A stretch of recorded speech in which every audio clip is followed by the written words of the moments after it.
Good morning. At the outset, I want to thank AIOS and POS for the kind invitation, and I'll be speaking on this very interesting topic of OCT biomarkers. Now, after Dr. Palvi's talk, we all have realized that OCT is so important, and the OCT biomarkers we all are aware in diabetes and in ARMD. Let's talk about the role of OCT biomarkers in uveitis now. So what is an imaging biomarker? It is a measurable imaging feature that can provide information about presence, activity and severity of uveitis. It helps us to diagnose, monitor the response and prognosticate or guide the treatment of uveitis, and thus helps to differentiate infectious from non-infectious uveitis and helps at planning a personalized treatment and preventing complication by detecting the subclinical complications. Now coming to the differential diagnosis, first I'll talk about VKH disease. This is a young lady presented with multiple neurosensory detachments, and other eye was normal. You can see the optic disc in the left eye is normal and right eye is normal, and the left eye has disc edema with serous detachment. Angiography showing the typical features of VKH, and let's see what OCT tells. So there are remarkable features which can diagnose VKH on OCT. You can see this is a disease which involves the choroid, and there is diffuse choroidal thickening with choroidal granulomas leading to RP undulations. There is a bacillary layer detachment along with neurosensory detachment, multiple septae, subretinal hyperreflective dots and disc edema with choroidal thickening and multiple granulomas. As compared to bullous CSR, you can see the difference is remarkable. You don't see RP undulations and hyperreflective materials and bacillary layer detachment in CSR. There is a clear fluid between the neurosensory in the area of detachment.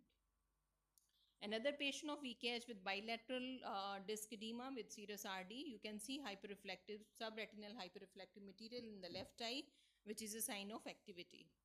In the previous patient, OCT helps to monitor the disease activity. Within a month, you can see there is remarkable resolution of all the features which we are seeing on OCT, and she is doing well. The RP now undulations have gone. The choroidal architecture is coming back. Again, this is seen on the octa also. You can see the choriocapillaries coming back. In the previous upper slide, you can't see the choroidal architecture. So this is on follow-up.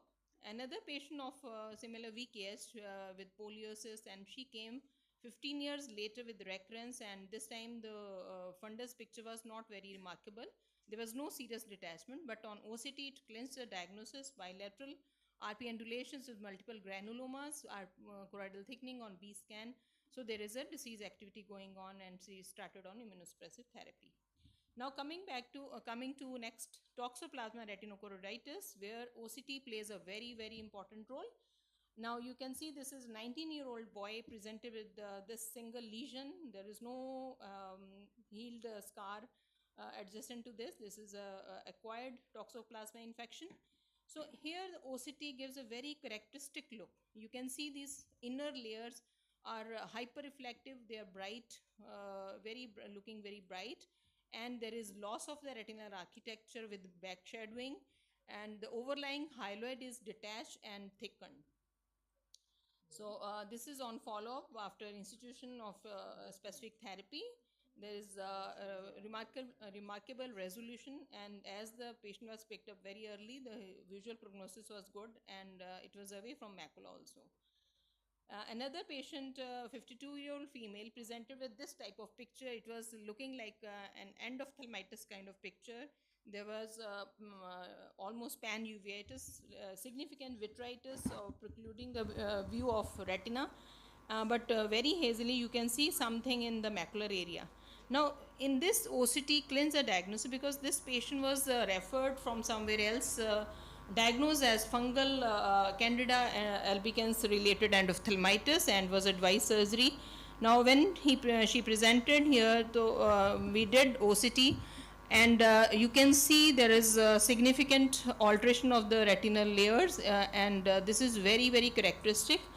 As I'll come back to the fungal one. These are the features of toxo. You can see intraretinal hyperreflectivity, very bright, and this is suggestive of active lesion. Posterior hyaloid thickening and detachment, choroidal shadowing, retinal layer disorganization and disruption, and in the late stage leading on to RP atrophy and scar. And this is how the OCT looked like over follow-up as the lesion resolved. So now coming back to the candida endophthalmitis, if because if this lesion is in the central area, this can very much mimic the candida endoph, but the OCT in both are very different. In the candida endophthalmitis, you can see the lesion. There are two type of presentation. The first one is from the retinal layers coming to the vitreous, and in the other it is coming opening up into the vitreous cavity, and candida has propensity growing towards the vitreous. So this will always come from posterior to anterior, and this is giving a typical rain cloud appearance. So it was very different from the toxo, and in the toxo you can see the lesion is very well demarcated, and there is involvement of the retina and choroid, but it is not coming into the vitreous.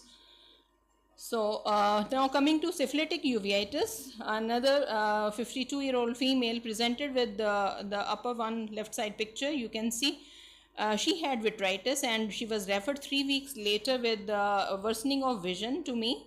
And at the presentation you can see there are tongue shaped lesions which are looking like a viral retinitis. So she was started on antiviral therapy. Meanwhile, she was advised PCR, but she was reluctant. But the lesion started worsening over next 2-3 few days time, and these focal lesions, these medullary kind of lesions started appearing, which are very typical of syphilitic retinitis. But this patient was unmarried, and she was a very highly educated principal of a school, and there was no clues that we should do TPHA testing. But looking at this picture, and if we pass a OCT scan through these lesions, this is very typical. So that can clinch a diagnosis at this stage, but the lesion was peripheral, so it was difficult to do at that stage. Now you see the retinitis is progressing. In the meantime, we got TPHA VDRL done, which came out highly positive, and she was treated as neurosyphilis with 2 weeks of IV cefotaxime with oral steroids, and this is how the lesion resolved. So at this stage I took the OCT, so that showed hyperreflective dots which are present in the inner layers, and there could be tongue-like projections which project towards a deeper layer, and the large round hyperreflective spots. There are intraretinal layer inner retinal layer involvement, and sometimes there is full thickness retinitis, and ultimately it leads on to RP thickening, irregularity, and disruption, leading to loss of ellipsoid zone. In later stages, there is RP atrophy and thinning of the in the heel lesions. Another patient, this male patient in 50s, presented with the serpiginous type of choroiditis, but on follow-up, he was MON2 positive or started on steroids, ATT with steroids, but the lesions kept on worsening, and then you see these medullary lesions coming up at the border of, advancing border of, which was looking like a choroiditis, but actually it was retinitis. Now when the OCT was passed through these lesions, you can see very typical hyperreflective dots involving the RP, and there is an area of retinitis in the OCT. So that cleans the diagnosis, and he improved over follow-up. Another lesion where OCT is very typical is a PIC lesion, that is punctate in a choroidopathy. And in this, you can see the RP elevation with disruption of the outer retinal layers. There could be accumulation of hypo or hyperreflective material, and the active lesions RP elevation is with inflammatory elements. There could be subretinal intraretinal fluid, and very high propensity of formation of a choroidal neovascular net, which was very well seen on OCTA in this patient. And the management changed to intravitreal anti-VEGFs. And another patient of similar nature, she was given steroids with immunosuppressive therapy because she kept on having recurrent CNVM. Another young patient with sarcoidosis diagnosed on OCT as Dr. choroidal Ravinder, please. granulomas. Yes, I'm almost going to finish.